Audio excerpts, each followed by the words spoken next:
But the weird thing is about Mario is I know the game didn't have much of a plot, but I still didn't know the plot. You know, the most I saw as a kid, the few times I played it was just the dude jumping over little mushrooms, jumping over pits, the second stage where you're like, you know, underground. And sometimes I would see other kids play a little deeper, they're in the underwater level, but that's like the most I saw. I didn't know the goal. So then to the cartoon, I at least knew that Koopa was the bad guy, the princess is there, and that kind of stuff, you know.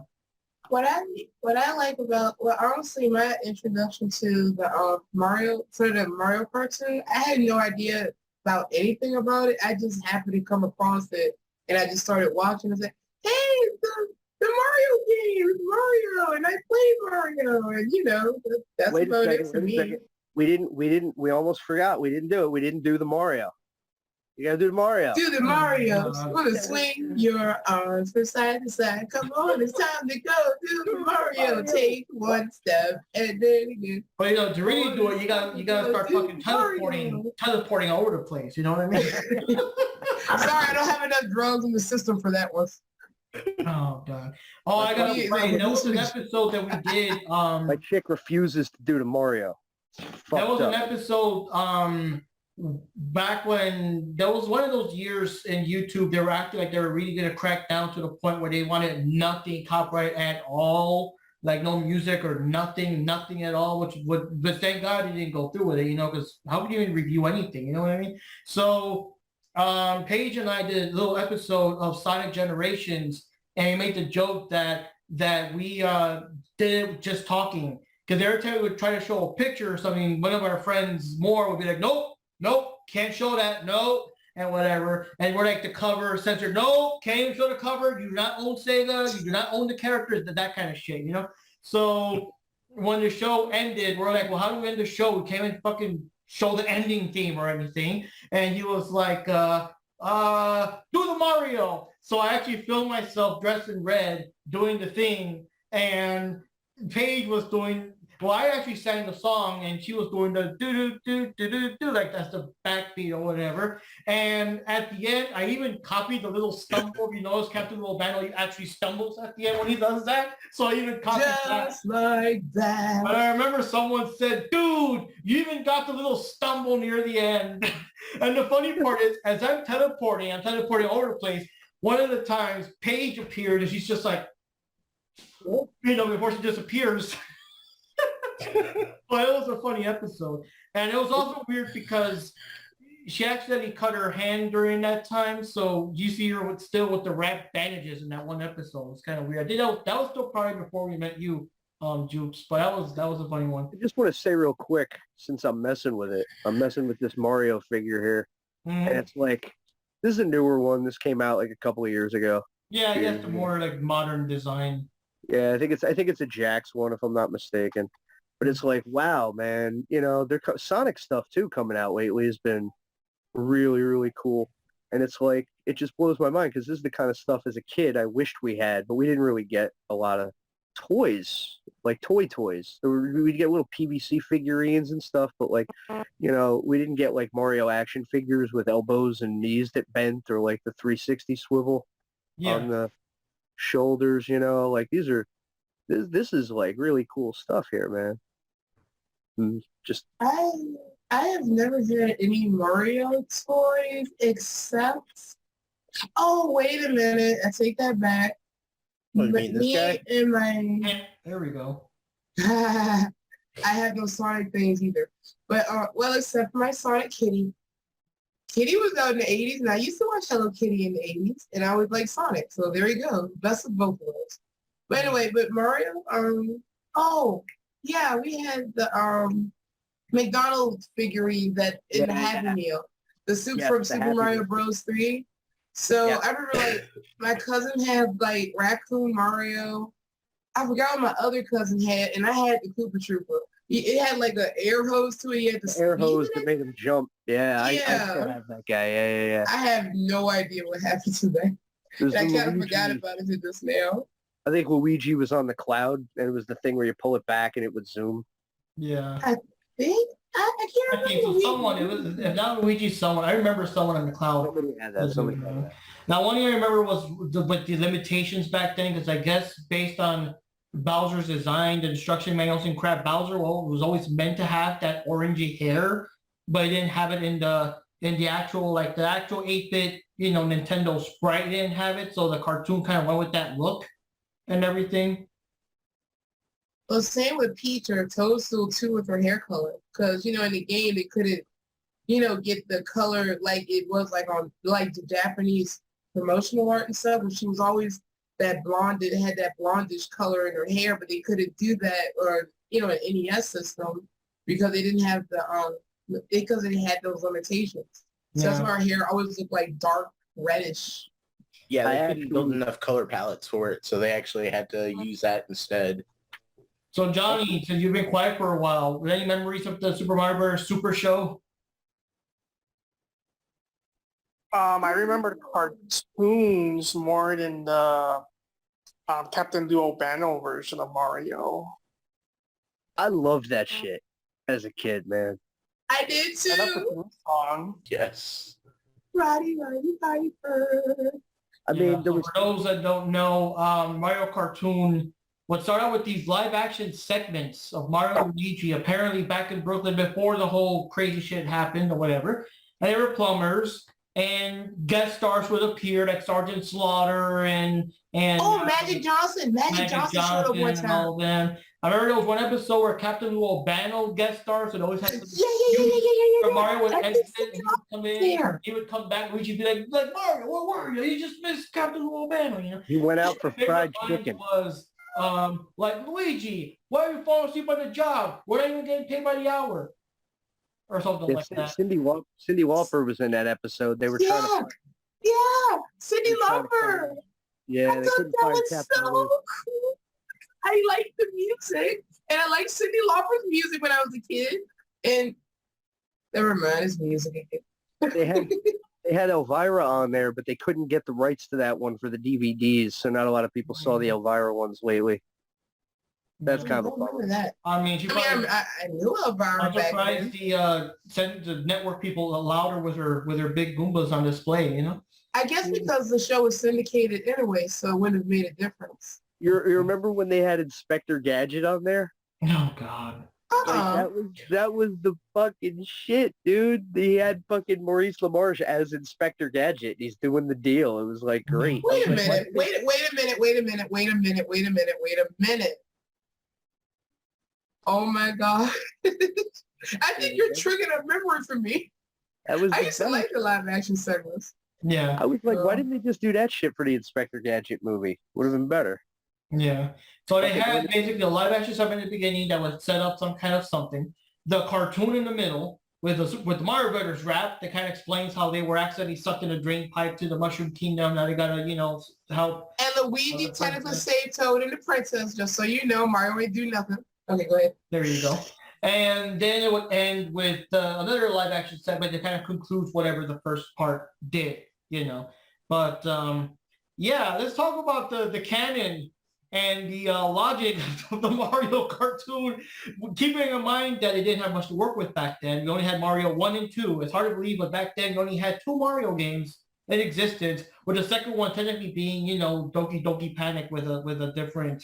And the second game was technically a dream, but yet it's all real within the canon of this cartoon. I mean, I'm willing to entertain the notion that maybe Mario dreamt about stuff he had seen and, therefore, but I don't know.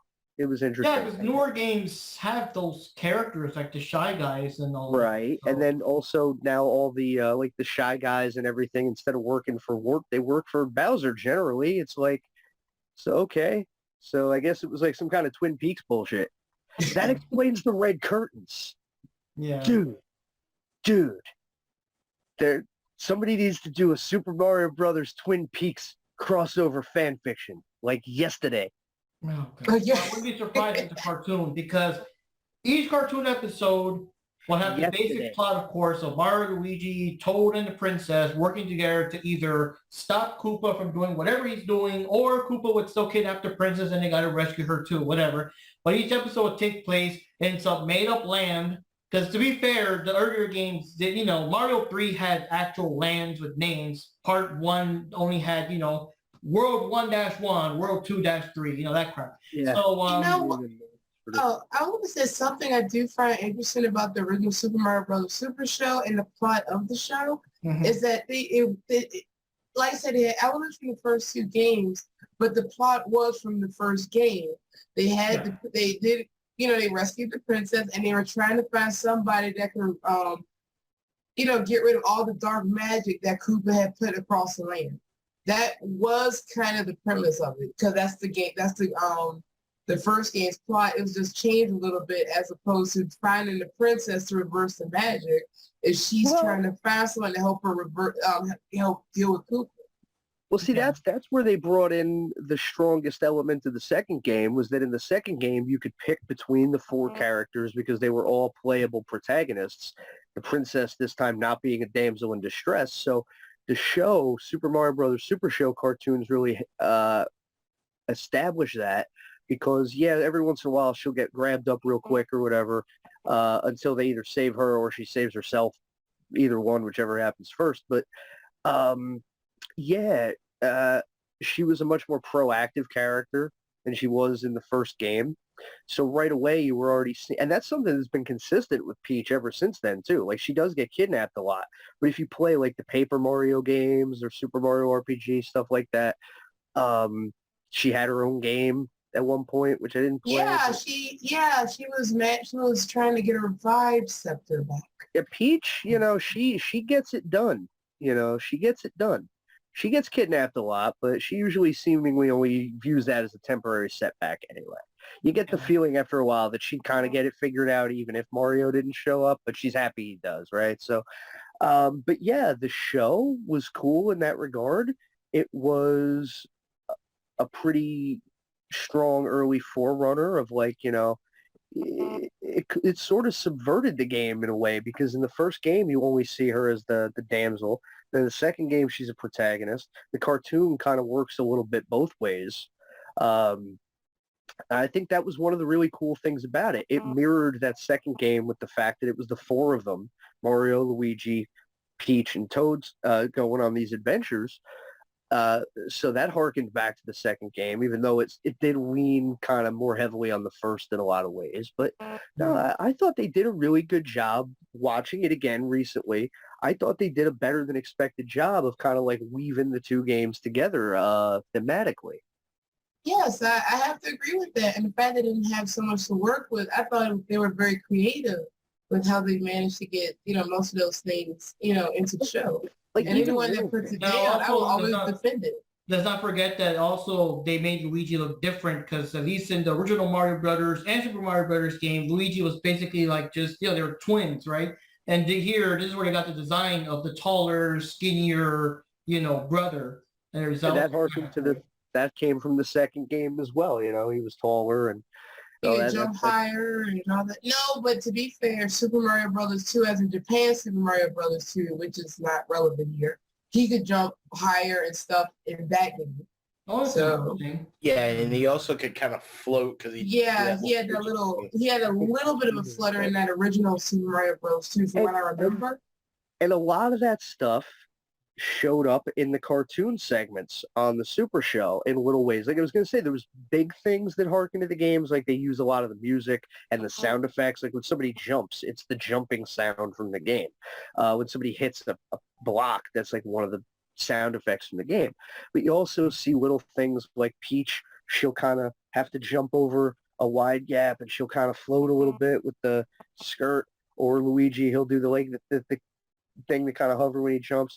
Or even like I saw an episode where they're trying to cross a waterfall, right? And to cross the waterfall, they're jumping on these friggin' logs, and it's like, well, that you do that in the first level of the second game. That's pretty neat. Was that the Indiana Jones one? That was a couple of them. It showed up a couple times. Yeah, okay. That's already I was saying. Since they didn't have much of a plot, like each episode would be a random parody of some movie, some show, some whatever. And the funny part was that Koopa would take like the form of whatever the villain was. So Yeah, But like Frankie the Koopa. cowboy. like one episode he was a mobster, one episode he was like a Frankie fucking Koopa. robot. Frankie Koopa. And, I yeah, remember Frankie Koopa. yeah. They'd be in Cowboy Land or Spy Land or Race Car Land or Oh whatever. wait, oh, I remember the cowboy one. I'm seeing it now. That was one of the ones I saw to catch up on this. Yeah, they were using the friggin' snakes as guns because they shot Yeah. pellets. I remember. Now the other like was I liked the Rapland episode. That was my favorite because they were literally rapping the entire episode. Entire Everybody episode. was talking in rhyme. Yeah, and you had that James Brownish character in that episode too. Because I remember the music they used for that episode a little bit, and I knew all the songs. But you remember, like, what a gruesome thing. It's like a lot of these cartoon bad guys would do silly, stupid things, but it's always because the good guys would escape in time. But you think about, okay, what if they didn't? Because Koopa had the Marios and them tied up to a giant record thing as the fucking needle is slowly going down.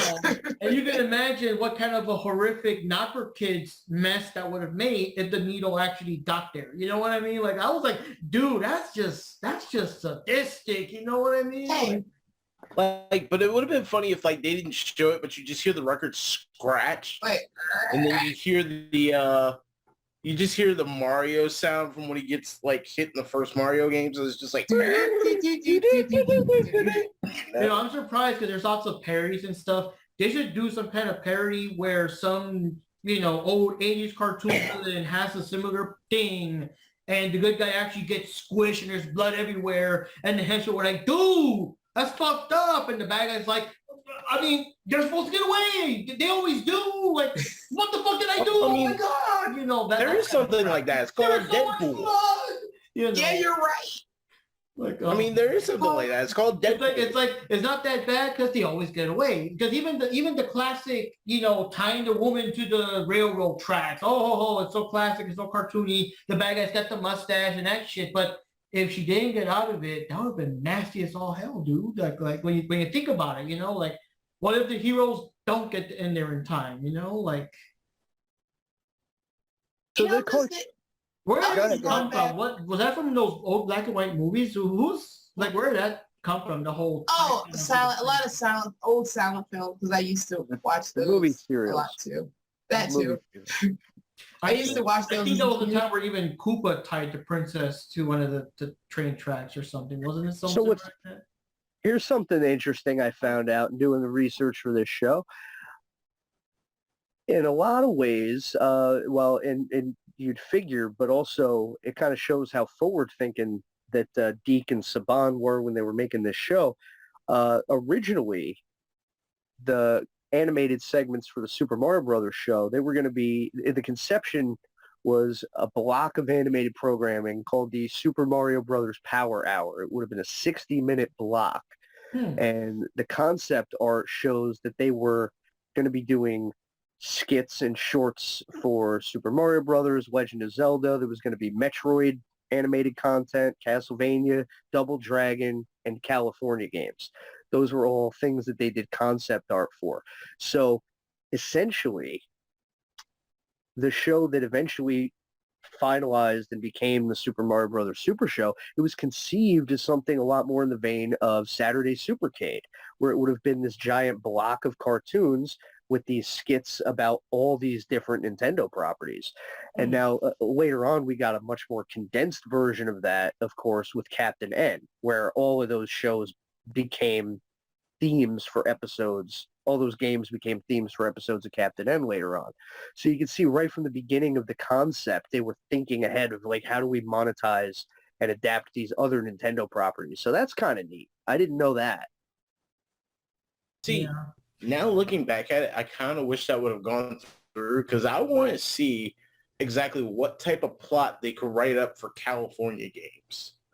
Like, Well, didn't they do an episode of Captain N where they did California games? I swear they did. I can't remember if they did. I think they either did that or Skate or Die. Because Can't remember. you know, Oh, like they did Skater Die. Oh, they did everything on Captain N. Captain N was My memory, Yeah, well, my you memory is mentioned that very one a hazy bit. with Captain. But, Yeah, even though I used to watch it, but it didn't stick with me. yeah, It's like that was the initial. It was going to be the power hour. I feel kind of cheated in a way because like we could have had the first half hour be exactly this show, and then the second half hour would have been that Supercade style with the rotating skits. But what I'm guessing is it just took them longer to develop those concepts. And we could then have had a eventually decent that's- double dragon. I don't know, man. They still could have been astronauts or something. And they did it did show like most of those ideas did show up later on as parts of Captain N. So that it's interesting. And by then they did do the block later on, but it wasn't quite the same thing as what they initially set out to do. But yeah, another Deke Saban production. They would pretty much do the animation for most of the Mario stuff. These animated series Yeah. that we watched. One thing I heard, I think they interviewed one of the actors once. I forgot if it was either Captain Lou himself or I forgot who played Luigi. But Danny Wells. they Danny would Wells. Danny Wells. Oh, there you go. I They remember from the would, Jeffersons. they would film the live action segments, then hop into a car and drive across to wherever the hell to voice the lines in the same day and everything. It was a very rushed production. They Yeah. did a lot very quickly on that show. Now, of course, the show was, Monday through Friday, but Friday was not Mario. They had Legend of Zelda cartoon, which is the first time we ever saw, Legend of Zelda, with, of course, the infamous catchphrase that most Link fans would disavow nowadays, Well, excuse me, princess. And I bet you guys don't even know specifically what the trivia is with that, with the line and with the whole relationship in general between 80's. Link and Zelda and that. Okay, so first of all, where did the line come from? Where did Link's infamous line of "excuse me"? What was that based on? I The 80's. I want to say it came from that crappy. What was it? It was. I want to say not 3DO, but it was that crappy animated Panasonic game. Yeah. No, this one. No, I mean that way predated that. I mean that was still the time that only Zelda 1 and Zelda 2 existed. There were no other games back then. Back then we never even dreamed of Part 3. It had nothing to do with. Didn't even have Link's Awakening yet. Yeah, and I'm pretty sure Zelda helped Link Awaken, but probably probably from a movie or something. Yeah, but the funny part was Part 1 he was a kid, Part 2 he was taller, so the cartoon, only 2 games. Oh, yeah. It went with that design for Link, and yeah, I remember some people were even saying, I remember they posted on the the interwebs like why is his hair brown or whatever, and it's because nowadays he's more of a blonde character, and it's kind of like, well, back then his hair was brown if you play Zelda 1 and 2, it was brown back then, Well, so and Ganon was still Ganon. He wasn't like nowadays. He's called Ganondorf or whatever. But back then, it's human form. He didn't have a human form yet. The answer to the question was an old Steve Martin bit. The fucking stand-up comedian. You blew it because you got way off track. But yeah, that's where the line was based on. It was based on an old Steve Martin bit. He used to do it. Wait a minute. Oh. Yes, Steve Martin. No. I'm just thinking back to things I've seen with Steve Martin. That's all. He would play usually when he would do stand up or whatever, he'd be very obnoxious and self-absorbed, and he would aggravate people, and he'd be like, "Well, excuse me." I have heard that. I used to see a lot of that. I used to see a lot of Steve Martin stand up when I was a kid. So. See. Were there any particular voices from those characters? Because obviously the Mario we know about, Captain Albano and stuff. But what about like the Zelda voice actors? Oh. I don't remember actually. I don't think there was anybody. I didn't write anybody down, so I don't think they were all that notable. Mm. Oh, but the other question was the specific way the Link-Zelda relationship was written. Did anybody catch what that was supposed to be? It was nothing to do with video games, but it was something that was popular in the 80s. Moonlighting. What's that? Moonlighting. Yes. Oh Nailed it wow! on I'm the glad I first figured try. that out. That was just a lucky guess because of how Yeah. they banter all the time, and then Sybil Shepherd and Bruce, what's his name? Willis's characters did the same thing. Willis, Even yeah. though I didn't look at Moonlighting, but my parents did. It was, in fact, based on Moonlighting. Very good. So that makes sense now to me when that Ninja Turtles line where Casey and April were arguing and Donnie was like, hey, that's kind of like Moonlighting, isn't it? Yes. Or something My like mom that. used to watch Moonlighting all the time. You know, So- my dad actually used to watch Moonlighting. My Yeah. mom, not as much, but I know my dad did. I mean, these were things that happened back then. Pop culture was kind of cross-pollinating all over the place, so things were borrowed. And that's nothing new either. If you go back to the old Looney Tunes cartoons from the 30s and 40s, they were doing Al Jolson and all that stuff. So, Oh, you know, Bing Crosby, Frank Yeah. Sinatra, Humphrey Bogart. so it's nothing new. Humphrey Bogart. It's just cute when this stuff happens. I really dig it. So yeah, that was where the Zelda stuff was influenced from. And of course, Sprite was very overtly based on Tinkerbell, right down to not liking when Link would show anybody else attention, you know? That was all Mhm. Tinkerbell. Oh, one thing you guys didn't mention about the Super Mario Brothers Super Show, I mean the Super Mario Brothers portion of the show was the origin story, which is that they were in Brooklyn, they grew up in Brooklyn, they are from Brooklyn, they were doing a plumbing job, somehow they got sucked down the drain in the most non-science, I mean, I'm sure all science teachers and professors were like cringing, and they got sucked into the drain and they saved the princess and the adventure starts. See, would that I make prefer that. I prefer that origin. I always will, and I kind of like even in the with the Japanese version with their earlier versions of Mario cartoons and their little adventure to save Peach with Luigi like giving a crap about the princess and just wanting the money. Oh my god, I love that. But even with that version, you know, Mario's sitting around playing his Famicom and he gets sucked into the world or whatever with Luigi and they're saving the princess and Mario's like, yeah, I'm about to give you some princess action. Till he realizes he's not getting any princess action. And Luigi's like, dang, we got a reward. See, now, with that scenario, watching that, you got to wonder if that would have made kids more or less likely to seek employment in the plumbing industry. No. Like did a lot of kids go to plumber school hoping that they'd like get sucked down a warp zone and become a fairy tale hero in a magical kingdom? And then how many of those kids grew up and it's like, fuck, it ain't like that at all. No. Well, for me personally, I kind of prefer that origin story. They are from the real world, and they ended up in, you know, the Mushroom Kingdom, as opposed to all the changes over the years, you know, the game-wise, like, oh, yeah, they're always part of the Mushroom Kingdom, and all this other stuff, and Mario and Luigi are twins, and that, like I said, me personally, I just never liked that. One thing is, since, you know, they deal with the pipes, they're plumbers, sewers and stuff, I like the crossover. There's so many crossover gags in the same joke where Koopa Troopa's beat up and stuff, and he's like, to the Ninja Turtles, like, that's the guy, and Mario's like, oh shit, and the Turtles got weapons in their buff and whatever, you know? Like that kind of thing.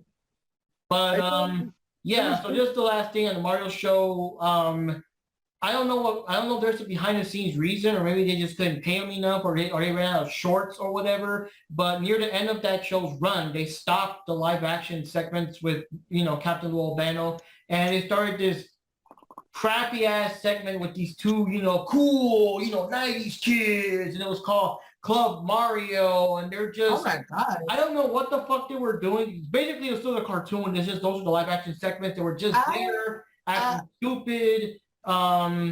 They would, you know, do a thing where it would be random satellite channel surfing, showing, I guess, whatever the fuck was on in different countries. The part I like is that there was a part where there were like evil versions of them that would hijack the show and it was like, yeah, this is my show, What? you know, and all What that. it was, But the cartoons would still be the cartoons, you know. But that was a weird way to end it, what I happened? you know. Oh, sorry. I was gonna say I legitimately have no memory of that No, at all. It Which was- means, you know, I block out traumas. Here's what happened, because my memories of this are very vivid, because when I was a kid, I used to watch Super Mario Brothers Super Show every single day after school, without fail. It came on a channel that, to us, our syndicated stuff, I lived in central New Jersey. And our syndicated network that got most of these shows was out of the Philadelphia area. It was called Philly 57, which I guess it was channel 57 to them, but it was channel 22 on our cable box. If you had at the time what was called Storer cable, which was the precursor to Comcast. This is going all the way back to the early, the late 80s, early 90s. It was Storer cable. So on Storer, you had the Philly 57 channel on channel 22. And they had all that stuff. So they had Super Mario Brothers Super Show. They had the all the Deke cartoons, like the Deke G.I. Joe show, a couple other things. And so they used to have Super Mario Brothers Super Show on every day after school. I'd get home just in time to watch that. And that ran for almost a full, like 52 episodes. It was on every day. And so they taped the whole thing really quickly. And that was it. You know, they syndicated it after the first year was up. And what had happened was they wanted to keep the cartoon going in syndication, but they wanted to kind of age it up a little bit. They figured the audience was now 2 years older, so they thought maybe the Mario Luigi stuff was a little cheesy. So they figured they would shoot new bumper material, because as we talked about, we didn't really get too detailed into it, but how the show worked was you had the live action segment at the beginning and the end, and then you had a Mario or Zelda cartoon in the middle. So you had a little cookie. And that's how the show worked for its first, I think, 2 years on the air in syndication. And then what they wanted to do was they wanted to do new live action stuff to appeal to a little bit more older audience, because the kids who were 6 were now 8, the kids who were 8 are now 10, and so on. So they had these 2 teenagers do the Club Mario gimmick with their whole Bill and Ted sort of thing. It was like Bill and Ted meets Wayne's World, kind of, in a sense. Like annoying and not as cool. My God, I remember not I liking them. I remember that? not standing them. You know, like I It was was- kept this little bandwagon. You know, like I was like, I just don't remember that, which means, like I said, I blocked out trauma. So Well, apparently I that must would've been- didn't care for it. It just out of memory. That would have been from the 1990 to 91 season. So yeah, the first season it aired straight with the Mario and Luigi live action segments. For the second season, they aged it up and they did the Club Mario thing. But You know what? I think I know why I don't remember it then. What Because are we by looking that at? time, no, I was probably looking at the Disney Afternoon.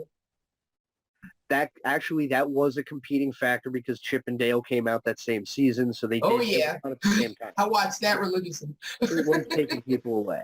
And they got so many complaints about the Club Mario thing that from then on, when they aired the show in syndication, the following season, they went back to the original Mario and Luigi bumpers. So if you didn't watch it that one season, you totally missed the Club Mario stuff. And they never reran it. It never aired again after its first season.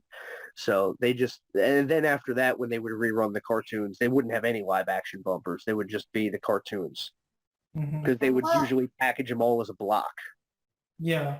Oh, wow. Like on Well, I do have Family a question. I do Like have a Family Channel, they question. would do like Mario All-Stars, and it was just like the Mario cartoons, the first one, the Mario 3, and Mario World. They would do like a half hour or an hour of those as a block on Family Channel. No live action, all animation. Oh, I remember the Family Channel. Now, I have a question now.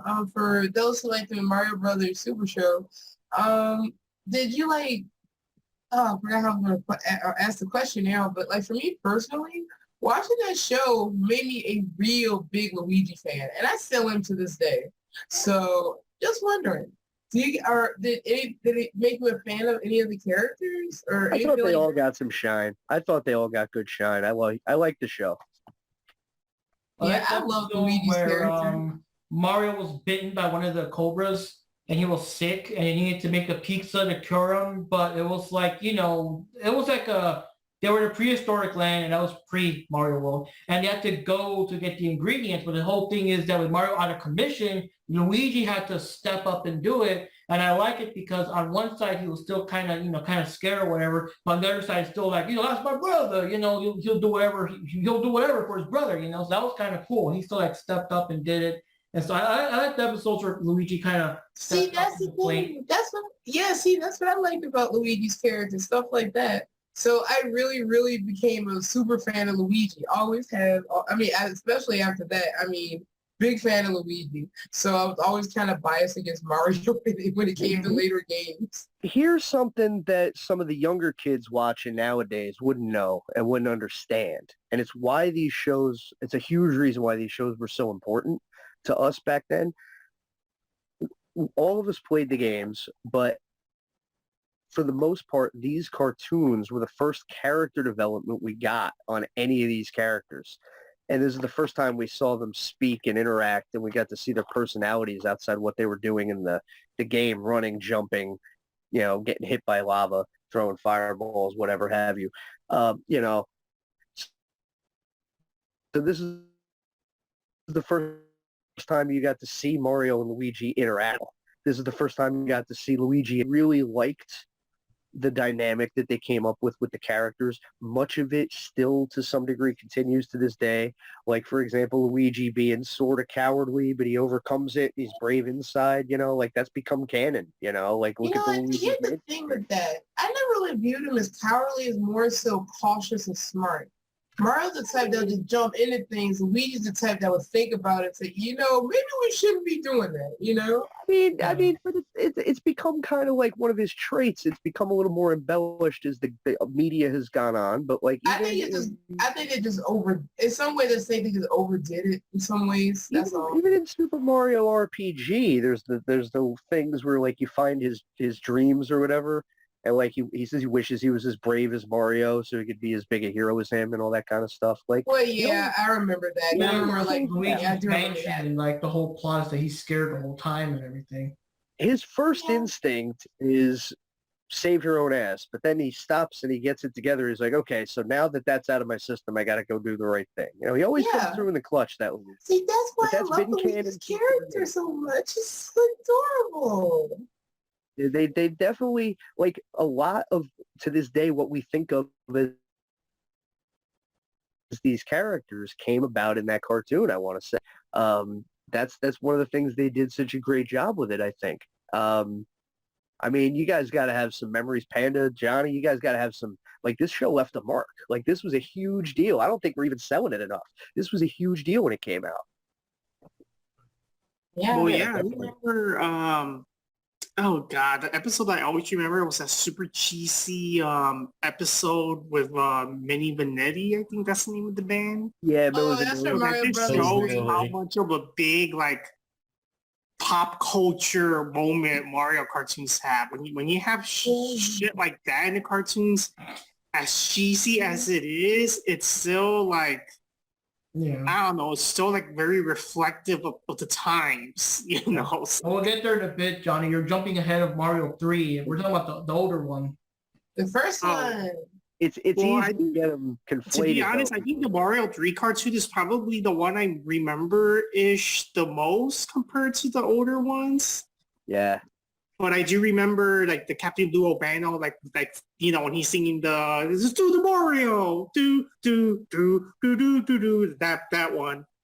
But other than that, my memory is very, very foggy. But I do remember Mario 3 cartoons in that time. But maybe also because Mario 3 in that time, that game was the shit. So it's everybody was playing that shit. So it was cool. Language was based on that game, Yeah, I mean, we'll definitely get to that one because it's easier to have a little bit more solid memories of that because we were a little bit older by the time that one came out. But yeah, man, they all were done by generally the same studio. Deke Saban did all the animations, so there's a ton of similarities between all the shows. I want to mention that one funny example was with Link, because it was kind of like the whole 80's cartoon where you had characters with swords. They could do whatever they can with the sword except actually swing it at a person. You would never see He-Man or She-Ra swing their sword actively at Skeletor or something unless it's to block a shot or something. So there was an episode where, because in the cartoon, Link had a sword and he would toss zaps at the bad guys, which, to be fair, you did that in the game too. You could, zap the moblins or whatever. So until you get hit, yeah. Yeah, so in one episode, this guy tricked them into buying, like trading his sword for this more badass looking sword. But the thing is, it was just a regular sword. And it's just funny with the logic that Link gets cornered by bad guys and he's like defenseless with his sword because that sword can't do the zappy stuff, despite the fact that it's still a fully functional sword. Like, dude, just hack and slash these folks, pretend they're vases and go nuts. You know what I mean? But that was like the cartoon censorship back then. That version of Link has become very controversial over the years. But I mean, I think it stands to be reminded that, you know, this show came out not even 2 years after the game debuted in America. So they really didn't have a lot at all to work with. This was, as I said again, with relation to the Mario cartoon, but it still is true with relation to Zelda. This was the first time we saw these characters' personalities at all. So it was a pretty wide open, empty canvas. It was neat in that respect. I think a lot of the reviews that people give it now, they look back on it, and some people are actually really harsh to the Zelda show, which is weird because as a kid, I remember everybody liked the Zelda show better. And I want to talk about that a little bit. But nowadays, a lot of people go back to it. They're like, oh, God, it's terrible. They're like Link with the stupid whining and the fucking catchphrase deal and like the formula, like, oh, every episode, like he almost kisses her and then that thirsty bitch Sprite shows up and like cock blocks him over and over again. It was formula. I thought it was good though. I still think it's good. I watched a little bit of it to get ready for this, and it is simplistic. It does, like a lot of 80s cartoons, stretch a joke too far, but at the same time, it helped establish a lot in our minds, our imaginations of the world of Zelda. And I thought they did a really good job with that. I thought the visuals were good. I loved how they used the music and the sound effects and the villains from the game. Like, it felt right in all the right ways. It's like just maybe some of the dialogue could have been different. I don't know. I don't think it's a bad show. Yeah. I think I used to really look forward to Fridays to watch Legend of Zelda. But my thing, and here's the thing that's ironic, because like, you know, like at least a couple of years earlier or whatever, like I didn't have a Nintendo myself, but I did have a friend in the place that we moved to, which is ironic because my grandmother crashed into them. That's a whole story. In front of my brand new elementary school at the time. And they were part of that accident. We became friends when we found out we were neighbors. But her family had an NES and other gaming systems, some older ones. So like I mentioned, that's how I knew about Atari, ColecoVision, and all that. But they had the NES and they had the original Legend of Zelda. So this was like when it was like brand new. So we're younger. We tried playing Zelda. We were bored out of our skulls because we had no idea what to do. It wasn't straightforward enough for us. We kept trying to play, but it was her brother's game, her older brother's game. But we kept trying to, me and Michelle kept trying to play. And then all of a sudden it was like, hey, let's put this on Mario. It was like that, you know? I know what to do. You got to jump on a little turtle thing. You jump over the blocks. You hit the blocks. I rented Zelda, but watching a cartoon, I love Zelda. I actually started to like Zelda, but I still didn't like the games until A Link to the Past, when I was slightly older and I had an attention span. I rented the first game. I got halfway through it not knowing what the hell I was doing. I got into it. I got into the series a little bit later on myself, but I played the first two games a lot as a kid. The cartoon really solidified a lot in my mind of what that world was like and what it was all about. But Panda, man, tell us about how they put this show over to us as kids, because they used to hype this shit up all week long. You remember? Yeah, I know. I remember that. Take us back. Yeah. Like, I don't know. Like, they used to just like put on just these super badass commercials. Like, the commercials that I would see would be more hype than the commercials that they put in for the actual game. You know, so that was the type of stuff I was used to seeing. They were just, you know, it'd just be like, Zelda's back in this new cartoon and blah, blah, blah. It's like, Holy shit. Yeah, Okay. it was like Roddy Piper would be like, they cut to live action after the Mario cartoon, and like Roddy Piper or somebody would be ready to beat the crap out of Mario and Luigi, and it'd be like, well, he's doing that. Watch these new scenes from the next Legend of Zelda, and then they Oh, cut yeah. to the whole thing, and it Yeah, would they look would show previews of little scenes of what Like- the like episode's for the about. whole So you're week. kind of hyped about, whoa, what's gonna happen Friday? You know? for 4 Yeah. straight days. They would show you this shit, and then Friday would come around, and it would be like getting ready to watch Star Wars. You're like, Yeah. oh my god, Legend of Zelda. So yeah, it's weird reading people now say bad things about it, because back in 1989, it was like all you looked forward to all week. Yeah, of course, my to those who put down the Zelda cartoon for like with those type of reasons, I have 2 words for you. Screw you. Now, for me, I never really played the game or anything back then. The most I knew about Zelda was because it was advertised a lot. The actual game was advertised a lot and everything. And there was like the Nintendo Entertainment, the Nintendo cereal system, something like that. Remember the cereal? It was like Yeah. half Mario. Zelda half have Zelda. Yeah. I was hoping that was going to come up somehow. I wanted Yeah. somebody. I remember it. Never got it. And they also sold Okay. Nintendo cards with the gum, and it would be mostly Mario, but still like Zelda characters and Double Dragon. Because I remember some of the Double Dragon characters, Owlbo, Linda, but then like the Moblins, Ganon. So I knew a little bit about it. So when the cartoon first hit that Friday, I was a bit disappointed because, where's Mario, you know? But then I kind of got into it because it just felt more serious and more epic. Like it had its cheese, but it still felt more serious, you know, because Mario was so goofy, silly. Koopa was still cartoonishly silly. Ganon looked more like a fucking actual threat, you know what I mean? And the bad guys looked more serious. Just because, the overall art style, people were drawn more realistic and not the cartoony stylized style. Yeah, and the music, the remix music lend itself well to it, you know, and the classic. They got it all in there. They got it all in there. I like the little touches, like when they would find a bow or another weapon or some bombs or whatever, like they would magically shrink down and go in the little pouch that he carried around with him, because it's like, okay, well, that sort of explains in the game how he can carry like 800 pounds of stuff. He's got like 30 weapons and 50 potions, and he's juggling fairy jars and shit. It's like, oh, it just shrinks down and goes in this little magic pouch. It's simple, but it's something, right? It was. Yeah. And then I thought that was cool. Again, just like the Mario cartoon, you got Zelda in there physically being a combatant. So again, this show was pretty progressive. Let's just be real. Because sometimes she would be put upon briefly or whatever, but she was just as deep in the fight as Link was. I mean, one of the episodes I watched, they're literally, he takes his belt, they strap them together, and they're going back to back, literally fighting off the fucking Stalfos. And, so that was cool to see, like she'd grab a bow and fight them off a lot of times and stuff like that.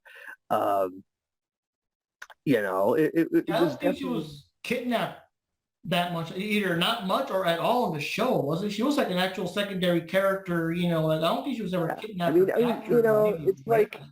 It's like the first time it's like the first time you see her, it's Link checking her out in her nightgown. That's how they introduce. Link was a gentleman of culture. Oh yeah, he was. I'm sure he was. Probably polished his sword a lot. That's how they introduce Zelda's character to you, but then it's her smacking the shit out of him for it. So it's like, oh, okay.